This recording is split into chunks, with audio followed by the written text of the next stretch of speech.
Good morning, everyone. It's terrific to be here. I guess everyone has to put on their headphones if you want to hear us well over the sound of the rest of the COP. So we're going to get started. My name is Aaron Bloomgarten. I'm the executive director of Emergent. Emergent is a nonprofit, and we're the administrative coordinator of the LEAF Coalition. It has been a really exciting week for us here. We'll talk more about some of the announcements we've made. We'll be making some more announcements today. To get started, we have the chance to hear from two of the key people to my left here who were instrumental in getting both Emergent and LEAF off the ground. So before I introduce them, we will hear from, later today, we'll hear from 3 forest jurisdictions and then 2 private sector members of the LEAF Coalition. So I am going to hand this over now to my colleagues. So we have Andreas Dahl Jorgensen, who is the director of the Norwegian International Climate and Finance Initiative. So Andreas and NICFI have been really leaders on jurisdictional REDD, I would say since the beginning, and probably have done more, as much if not more than any other country and funder to really get this off the ground. So we really appreciate that. And Nat Cohen, who is currently president of C2ES and formerly led international climate at the Environmental Defense Fund. And also we're very happy to have Nat on the board of Emergent and also been a key from the very beginning of Emergent and LEAF. So I'm going to hand it over to Andreas first to tell us more about the LEAF Coalition and why Norway is involved. So Andreas. Thanks so much, Aaron, and huge congratulations on this week's major announcements and the progress that we're making to you personally and to the team of Emergent and to all corporate partners and of course the forest countries that are now becoming part of this endeavor. I think it's fair to say that the world is waking up to the importance of forests in the climate discussion. We've seen this COP. It was the major announcement on day 2. Our heads of state were there. Our prime minister was there and was thrilled to talk about the LEAF coalition. Of all the forest announcements, I think LEAF is really up there of the most important announcements that we made this week. Of course, this is a new momentum to an old idea, and I think it's worth highlighting that this has been a discussion in the climate negotiations for more than a decade now. And when we set up our initiative, it was with an overall goal to create an international incentive structure to pay tropical forest countries that successfully reduced deforestation. We set up the norms and the basic rules in the climate negotiations. We piloted it through multilateral agencies, the World Bank, bilaterally. We had the interest from forest countries. A lot of good technical work has been done. What was missing was the demand, right? So we didn't have a climate agreement that created demand for reduced emissions, paying countries for tons. We didn't get US legislation. We didn't get EU regulations that would create that demand. So we had a decade of testing and piloting using primarily ODA aid money to pilot these agreements and to build the technical support for countries to prepare for this. But what we were expecting from the countries was much bigger than the resources that we had available.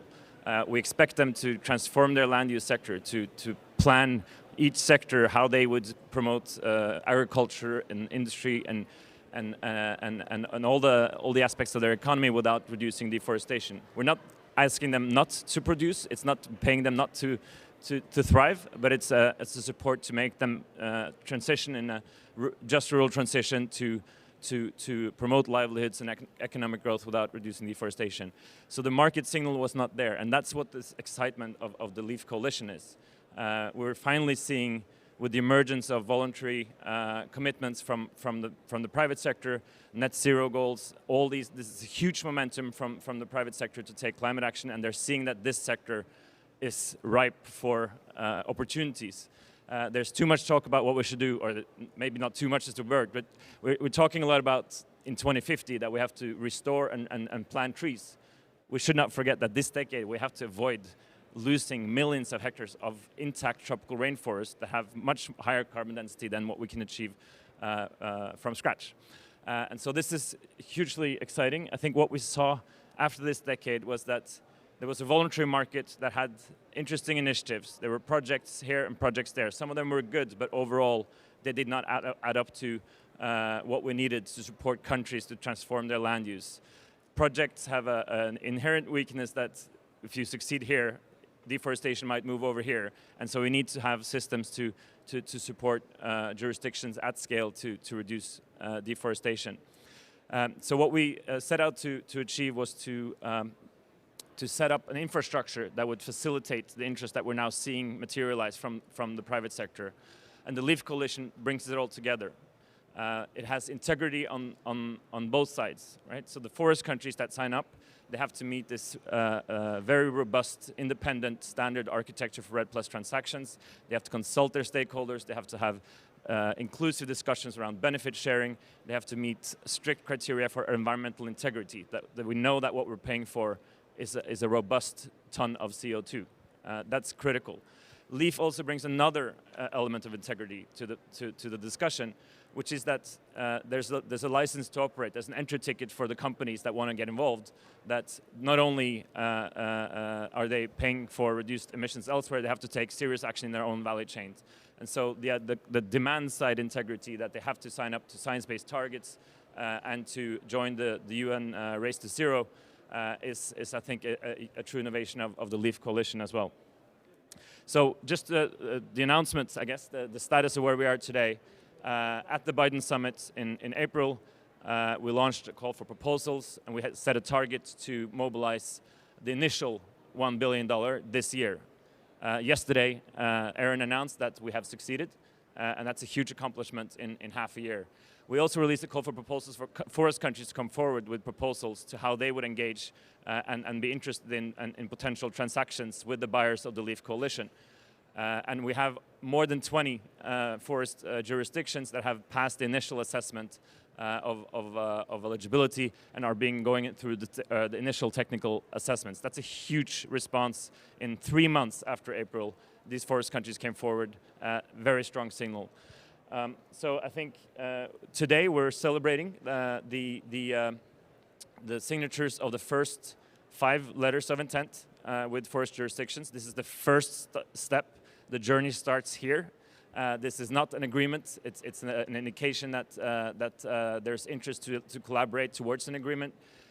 Forest countries have to do the tough job of consulting and discussing how they want to go about to reduce emissions.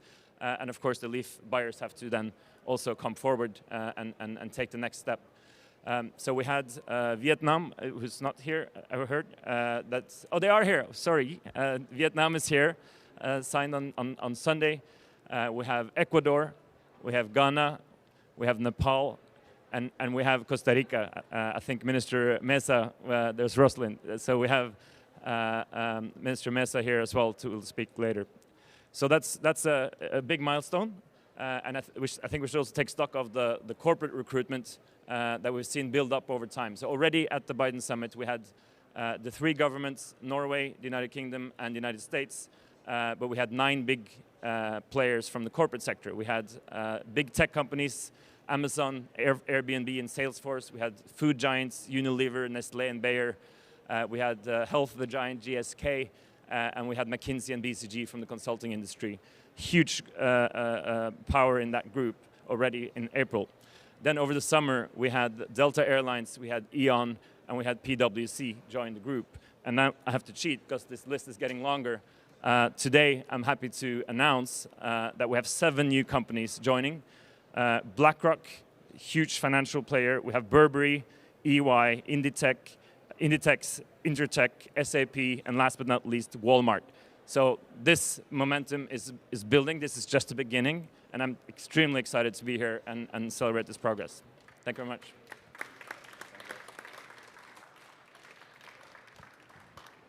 Well, thanks, Andreas, and congratulations to Andreas and to Aaron and the whole Emergent team and the whole LEAF team, As Aaron said, I'm Nat Cohan. I'm the president of the Center for Climate and Energy Solutions. But more relevantly for this event, I was the head of climate at EDF when we were helping the Environmental Defense Fund when we were helping to put this together. And I remain on the board of Emergent.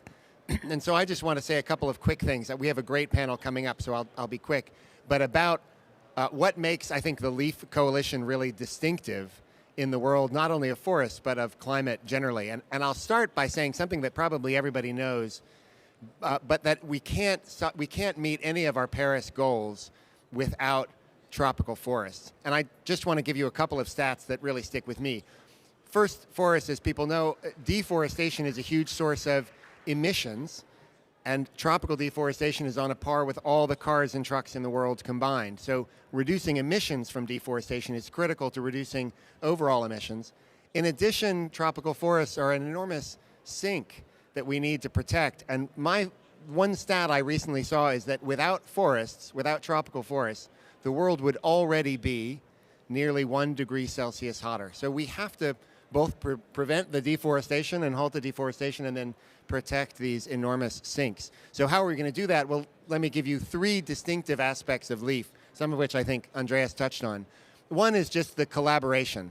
The idea, some of the ideas behind LEAF, you can date all the way back to collaboration between Brazilian and American scientists, between the Environmental Defense Fund and the Amazon Environmental Research Institute back in the early 2000s, that sort of grew into this idea of jurisdictional REDD or REDD+. But the LEAF Coalition itself represents a collaboration among, as Andreas said, 3 countries, 3 countries on the donor side, 5 now tropical forest countries, and growing, we hope, 19 private sector companies, and civil society organizations like Environmental Defense Fund, as well as Emergent, which is built to do these transactions. So that scale of collaboration is really distinctive. The second thing I think is distinctive is the scale of the finance. $1 billion to mobilize towards protecting tropical forests in a way that allows the tropical forest countries to be developing and to be growing their economies and on this new model of sustainable development, which is really vital. So this isn't about walling off forests and reducing economic output. It's about finding a new model that can allow these tropical forest countries to be green superpowers. And $1 billion of finance is just the first tranche. And I think after that, and we prove the LEAF possibilities, we'll see multiples of that going forward because there's so much need here. And then the third piece, just briefly, is what Andreas said, but I want to underscore it, which is the integrity of the LEAF Coalition, the integrity of the environmental reduction, the emissions reductions, as well as what's happening on the demand side. The standard that all of these emissions reduction credits will meet is the state-of-the-art standard built around jurisdictional scale performance. And it's the best standard, it's a top, recently created top-of-the-line standard to ensure environmental quality, but also social integrity and consultation with stakeholders and so on. And then, as Andreas said, on the demand side, and this is really important, all of the companies have committed to reducing their own emissions in addition to contributing to emissions reductions in tropical forest countries. And that combination is critical. I like to say that climate leadership now for companies means both reducing emissions in your own supply chains and operations and contributing to the broader fight. And LEAF is really the innovator in showing how that can be done. So with that, I will turn it back to Aaron.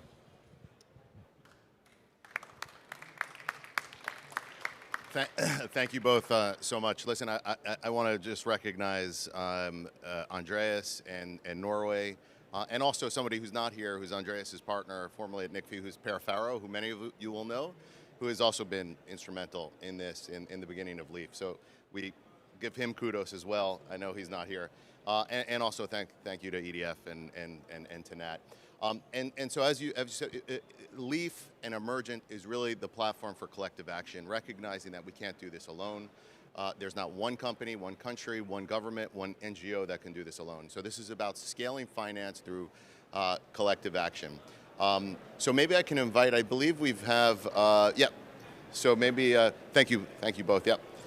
So as Andreas mentioned, we at the U.S. Center 2 days ago, we announced LOIs with the first 4 jurisdictions, Vietnam, Ghana, Ecuador, and Nepal. And today, we're delighted to announce we're also signing a 5th LOI with Costa Rica. So delighted to introduce Minister Meza from Minister of Environment from Costa Rica. Delighted to have you. So maybe we can do a quick photo. Okay, do a quick photo like this. Yeah. Okay, there you go. Okay. Oh, without this. Oh yeah, let's do one without the mask. There you go.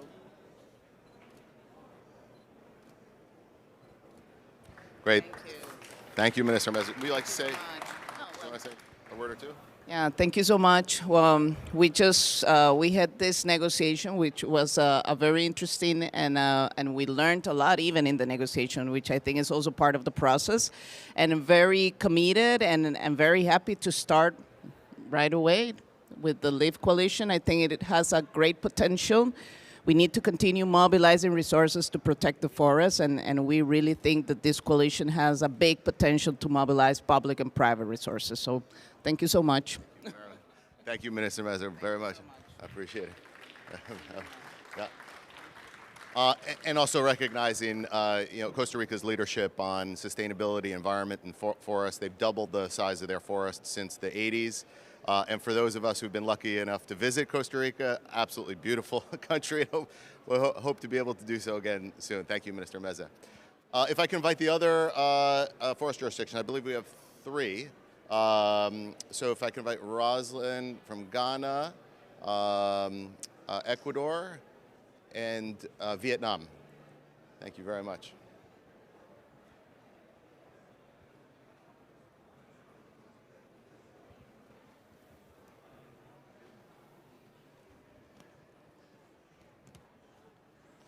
Well, thank you all for being here.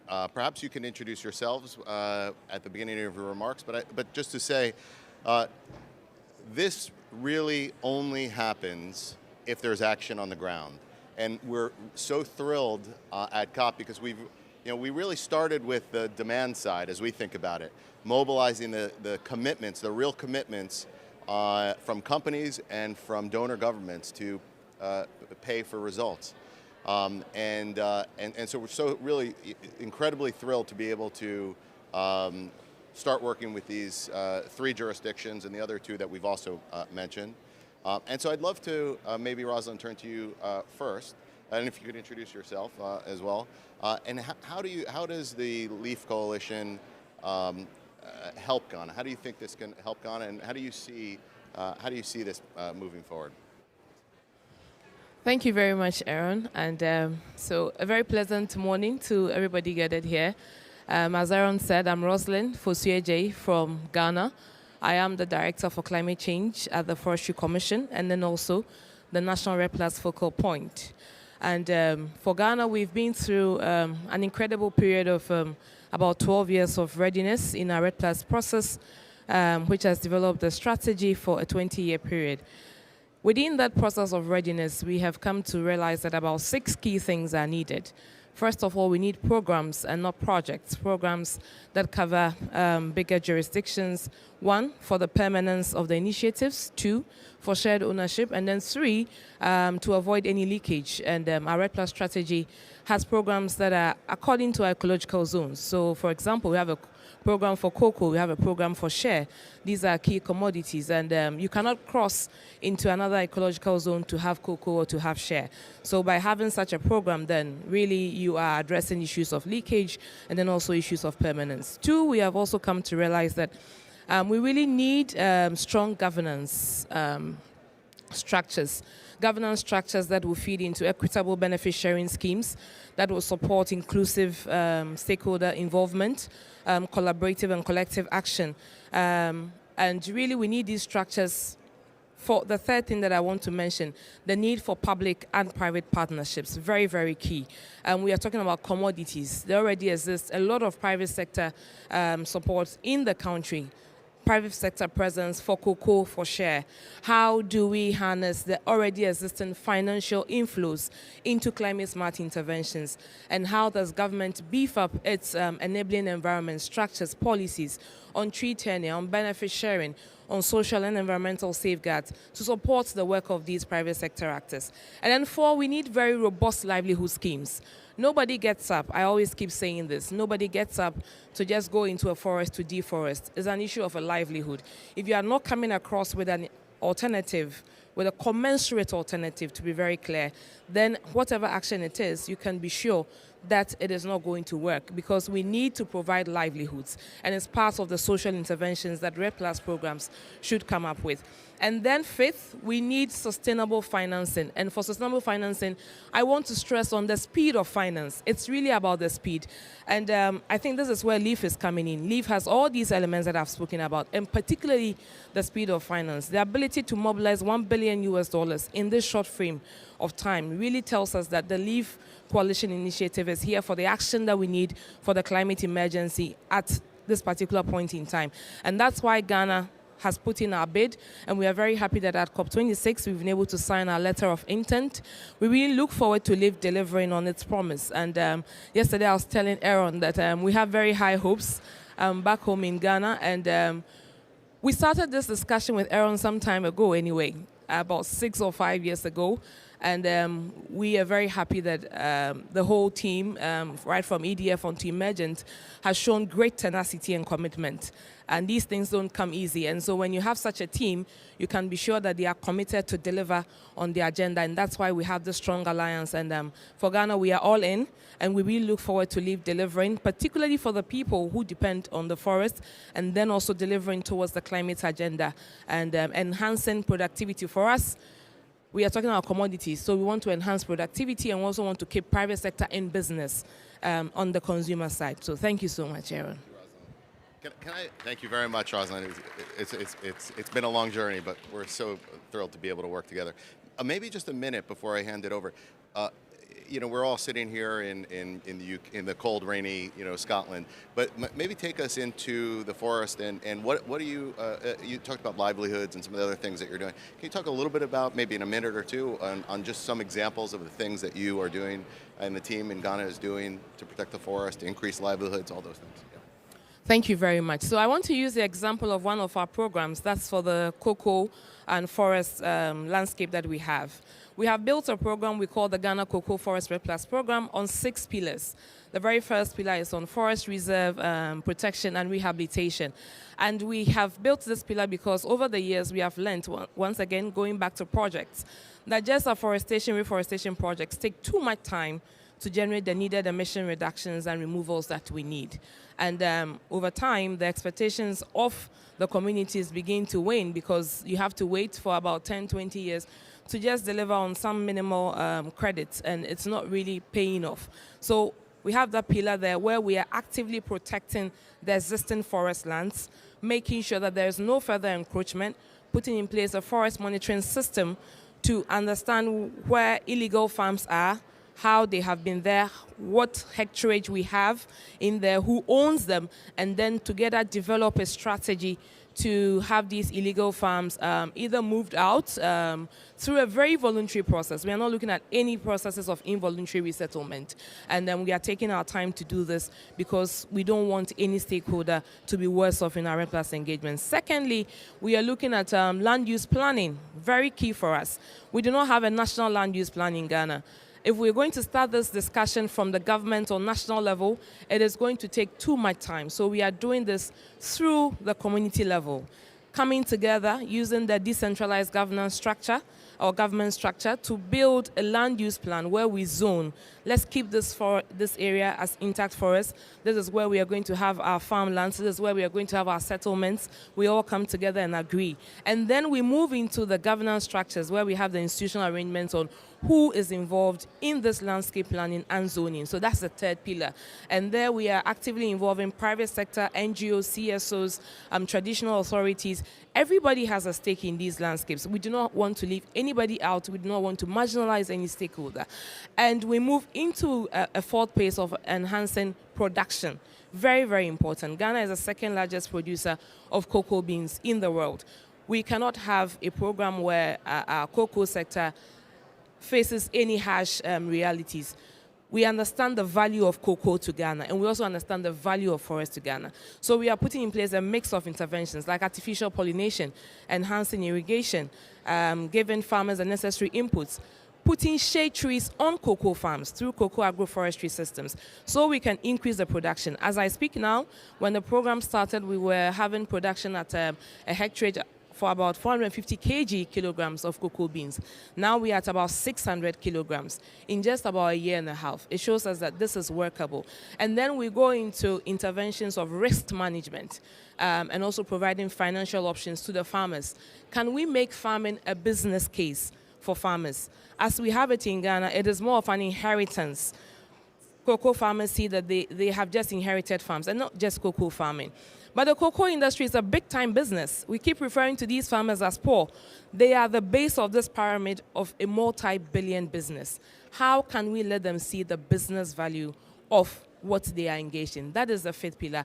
And then we go to the sixth pillar of having policy interventions. Really, the policy to drive and motivate having trees on your farms. The policy to drive equitable benefit sharing.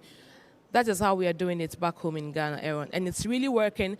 We have put out our first monitoring report for verification and validation and the carbon fund. I believe that would even give us a lot more impetus to gain grounds under leaf. Thank you. Thank you, Rosalind. I wish we had time to do a whole session on just what you guys are doing, what each of you are doing in each of your countries. Next up, I'd like to introduce Karina Maribel Herrera from Ecuador, who's the Undersecretary of Climate Change. So over to you. Tell us about Ecuador and how, why you submitted a proposal to LEAF and how you're thinking about this moving forward. Thank you. Thank you. Good morning, everybody. It's a pleasure to meet you. It's important to say that Ecuador is one of the most mega-diverse countries in the world. We have more than 65 types of forest ecosystem in our country, and more than 12 million hectares that are native forest. Ecuador just emit the 0.18% of global gases gas emissions. But if we deforest all of our forests, we can emit 6 billion tons of gases. It means that conservation of our forest is an important issue for not just for Ecuador, for everybody.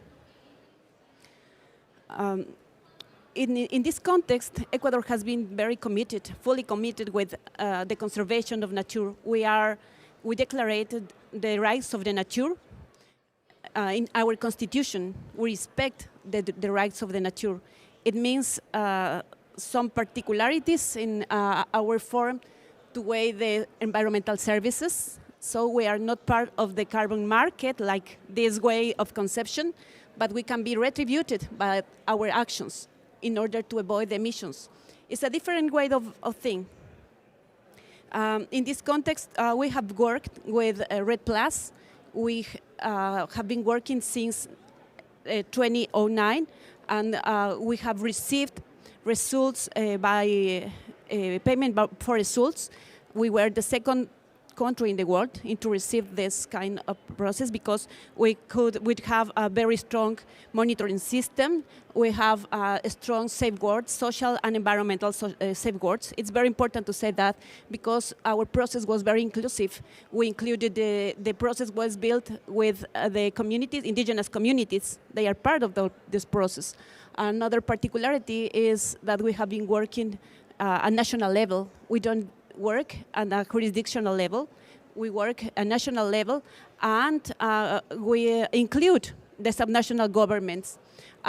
We are working in some challenges, for example, in payment by achievements with the national government in order to have to include them in the actions of the territories. Other important thing is the indigenous communities are part of this scheme. They are working in a particular we call implementation plans that are part of the big RED Plus, but they develop by their own cosmovisions. How do they want to implement RED Plus? We have 4 important lines in RED Plus. Like you said before, we have the instruments to the territorial planning, the land use of the territory. I think that it's very important to include this. And the second is the transformation to a sustainable agriculture systems. We are working in a certification of products free of deforestation. But one of our challenges, who appreciate this? Maybe we can work in the territories in products free of deforestation, but if anybody wants this kind of products and value them, maybe we don't have the market. This is one of our challenges now. We work in integrated use landscapes. We work with sociobosque. We call this a mechanism to incentivize the people, the communities, to conserve the forests. So they receive a payment to conserve in order to make bio startups, for example. And one of our priorities now is to work in bioeconomy. You know, the forest has to be an alternative to live, to the people, improve their quality of life. So Ecuador, after the pandemic, Ecuador decreased 10 years in the indicators of poverty, and we decreased in 8% the GDP. So the forests are threatened because the illegal actors want or give money to the people, the communities, in order to deforest. We address new challenge after the pandemic. So these mechanisms of finance are very important for countries like us. We are very committed in the conservation, but I think that the pressure over the forests are not just us. It's about the ways that we consume. This is the main, I think, the trend is for the forest, and the other is the finance. We have many plans. We are clear, we have studied the drivers of the deforestation, and we are clearly moving into address this, but the finance is an important question for us.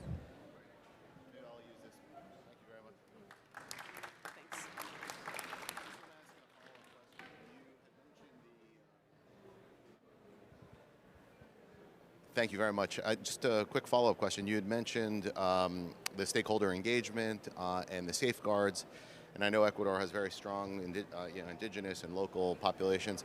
Can you tell us a little bit more about how you thought about that, how that process works and continues to work? Because what we know is important is that those who are closest to the forest are in the best position to be the guardians of the forest. And so how do you manage that on the ground? Maybe just a word or two about that.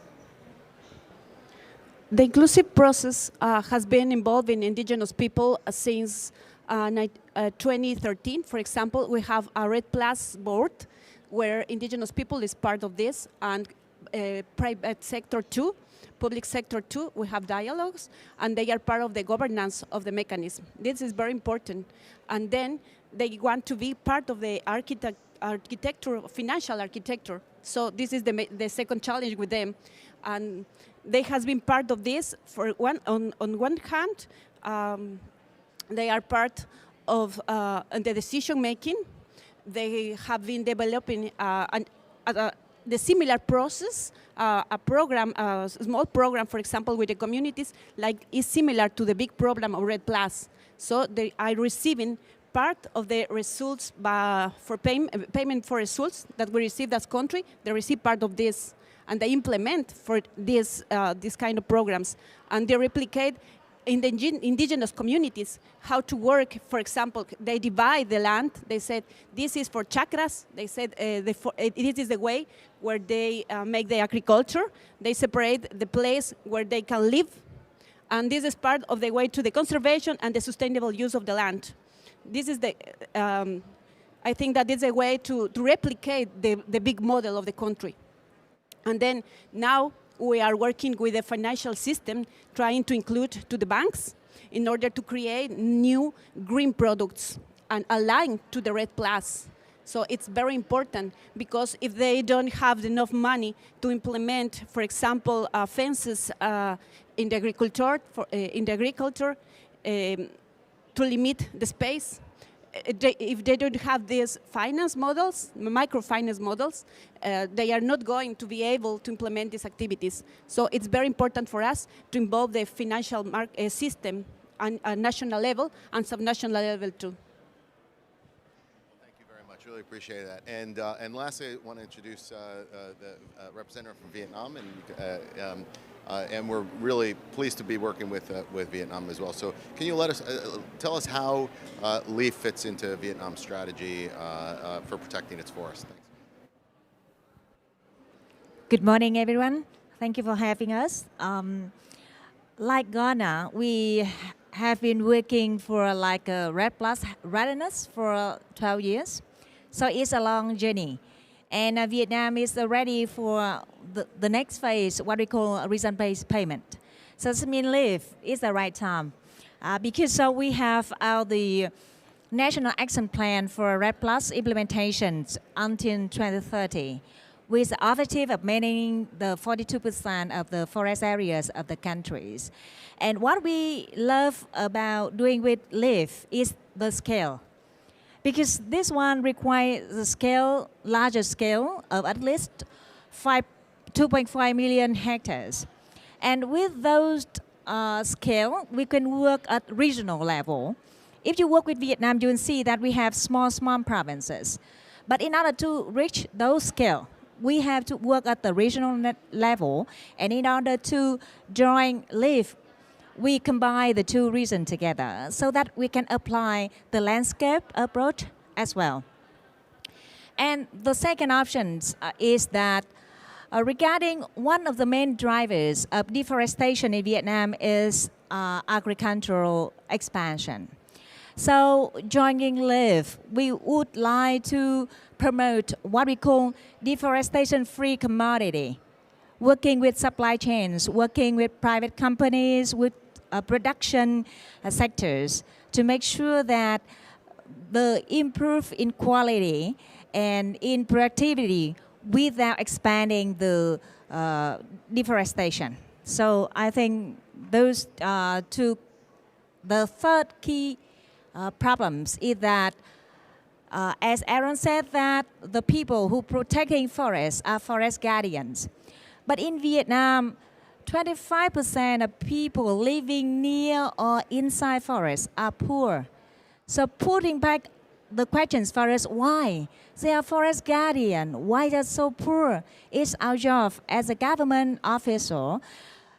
Either we have to do with the policy, but also with financial incentive to help them to improve their livelihood, helping them with what we call now smart agriculture, without expanding the areas, but also increasing their income, increasing their livelihood. So, and now we do with the supply chains to improve the premium, the income for those people living near the forest. So I think that the targets of LEAF totally incompatible with our objectives. So it's so good to work with you all. Yes. I was just going to ask one question on the agricultural expansion. How does the, that we hear sometimes about protection and production, and I think LEAF is intended to support the protection piece. How does the protection piece interplay with the agricultural expansion? How are you thinking about that? Maybe you can remark on that for me. So for forest classification in Vietnam, we have 3 types. The first one is what we call special new forest, but here you can call it is protected areas. So strictly no exploitation, no harvesting. So that's for conservation and biodiversity purposes. But the other 2 types is protection, whether it's for watershed or the riverine system. So those we would do either protection and enrichment. And the last one with the what we call plantation or production forest. With REDD Plus and leaf intervention, we encourage what we call long-term rotation. So instead of cutting it too early, about from 5 or 6 years for palm wood or for plywood, now we can increase the cycle to make it like a logging with more value and store more carbon. And then with the material to produce furnitures and chairs and outdoor furnitures. So not only to cut the emission, but also to improve their income as well. So, and the other one is we do the models of farm forestry.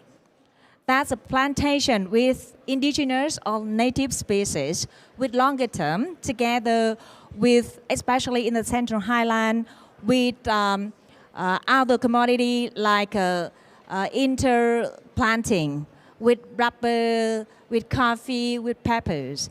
So make it more sustainable, especially in terms, not only for forests, but also for water use as well.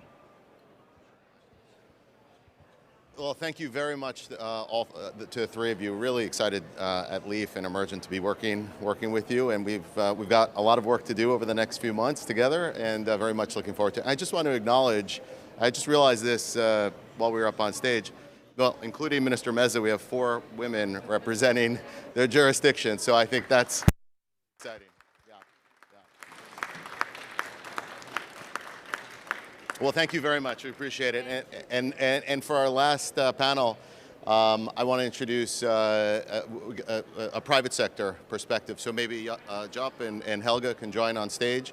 And this really the engine of the demand, right, of the finance is coming from the private sector. And we're incredibly proud to have McKinsey & Company and Bayer as participants in the LEAF Coalition. One of the things that was really critical about LEAF, and I think one of the real innovations, I would say, perhaps the first time that there were not only criteria, high integrity criteria put on the supply side through high quality verification, third-party verification standards, but also on the demand side. And so all of the companies who are participating in LEAF are committing to reduce their own emissions on a net zero pathway, and we have a robust set of criteria that each of them had to meet. So McKinsey, Bayer, and the other 17 companies are all doing this, and then using these credits for their for those residual supplemental emissions. So, Helga, maybe I can turn to you first and tell us why Bayer joined the LEAF Coalition. Thanks so much. In a way, it's amazing that it didn't exist before. Why? Because for us, it was essentially, if I might say, 4 things. One seems obvious. The dimension of the challenge meant that you needed a match solution and approach. And having such an unprecedented collaboration between the private and the public sector is the only chance we have to be truly systematic, to be transformational and bring the scale that is needed. So that was the first thing that was tremendously attractive to us. Second, and it was mentioned before, the market mechanism, making sure that for that transformation we signal as corporation there's a demand, we want that, there's a market, was essential. It was aligned to the way we approach things. The third was the incentives. In general, that's our approach too. How do we work with incentivizing these forest countries rather than with other approaches? And finally, the highest quality.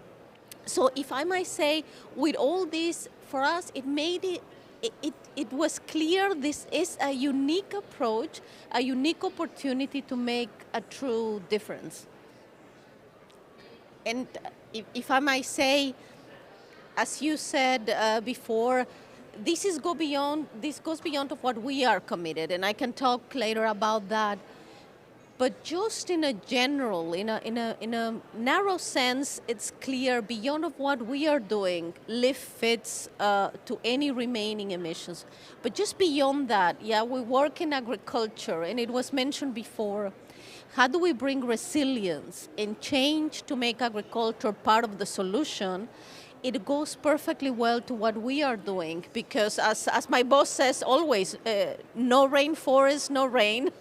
How could we feed the world without it? It's part of future-proofing what we need to do in agriculture, and in a just bigger picture. That's why we were so interested in joining. Thank you so much, Helga. Really appreciate it. And just to acknowledge Bayer and Helga and Matthias and the team at Bayer have been such great and proactive participants in LEAF, and we really do appreciate it. Maybe I can turn to you, Job. McKinsey & Company has is really a thought leader and also working with so many other companies on advising them. And so maybe you can also answer the same question for McKinsey, but also how you're thinking about talking to other companies about this that are your clients. Sure, thank you, Aaron. And yeah, first of all, maybe just real quick, it was so great to hear the approaches from Ghana, Ecuador, and Vietnam. It's really what makes me very excited about this coalition, and just wanted to briefly say that we're super proud to be supporting those efforts.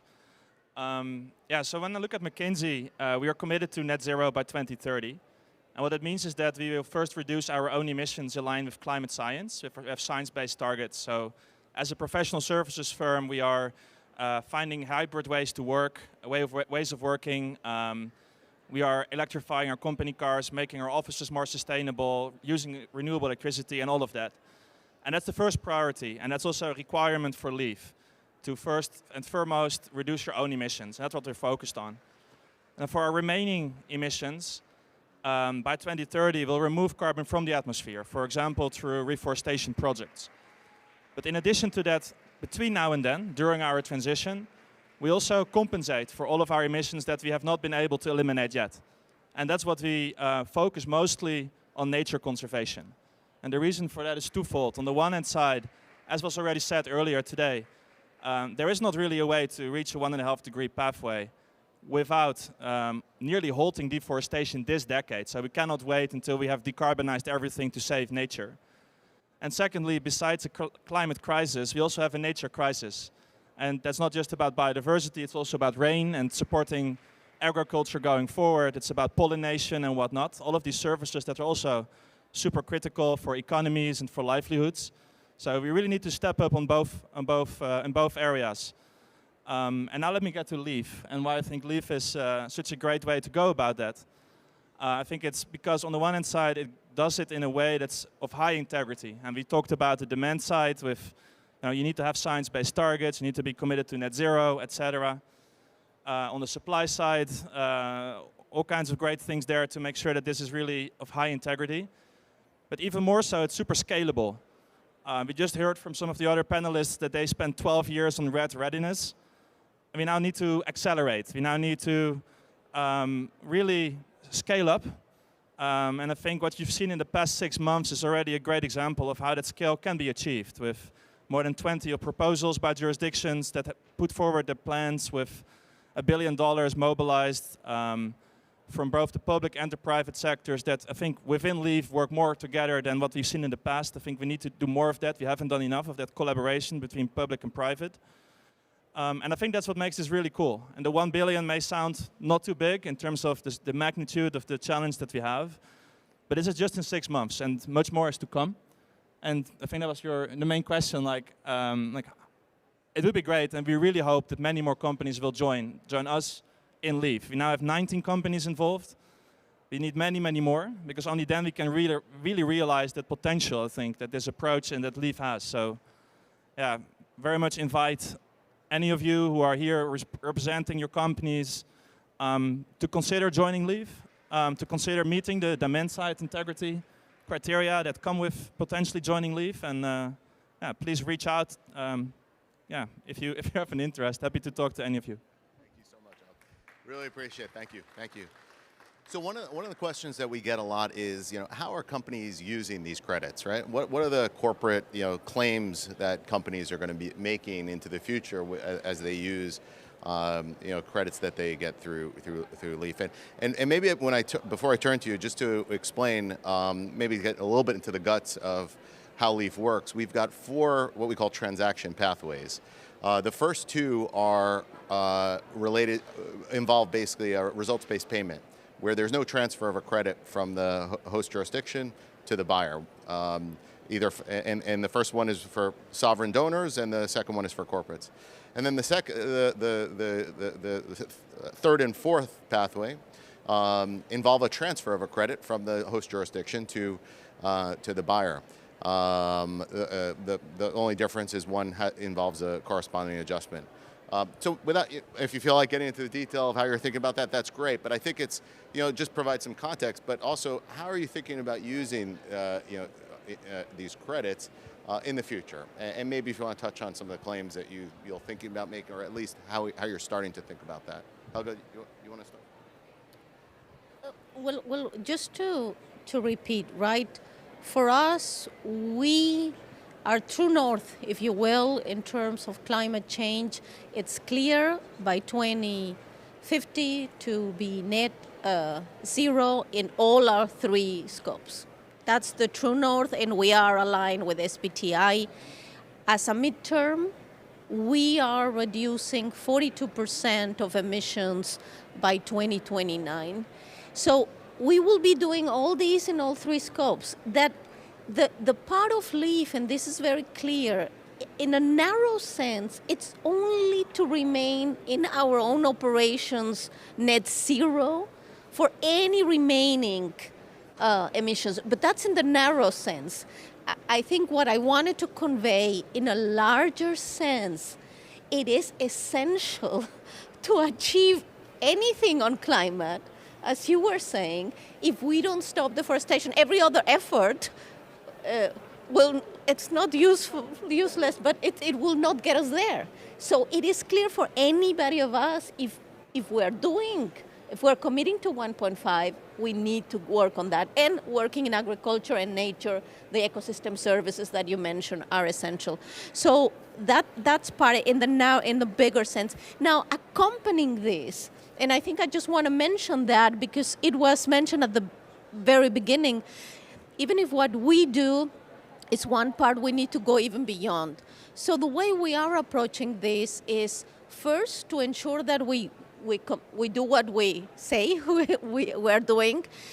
Our boards of managers compensation, long-term compensations, is now tied to that. 20% of their compensation is now tied to us achieving this. But second, because we know we cannot do it alone, we lobby. We lobby companies to join us. We lobby associations, and we lobby the politics to more action on climate change. And just, in fact, to mention briefly, we just published a report showcasing how associations in which Bayer is member are managing climate change, and how does that compare to our own targets. And this will serve for us as a basis to engage with these associations also and move in the right direction. And finally, I think, as I was saying, even beyond all that, the influence that we have in shaping agriculture, in making sure that farmers have the right incentives to capture carbon, and that the transformation of the business is there, that's the way we approach it. I think what LEAF offers is just, it's unlocking a way of working together and approaching these challenges that it has been really creative, and that's why for us essential in order to meet everything. Thank you so much, Helga. And Joe, same question, but maybe also, I think it's interesting also for other companies that are listening. How do you think about the business case for LEAF? For participating in this, related to the same question, but how you, and especially if you're advising other companies, what are different ways that they can think about building the business case for making these types of commitments? Thanks, Aaron. So to your first question, we plan to use the credits that come with LEAF to compensate for our emissions during the transition to net zero, between now and 2030 in particular. And what I do think is great about LEAF is that there is very clear pathways that you can choose as a participant that suit your purpose.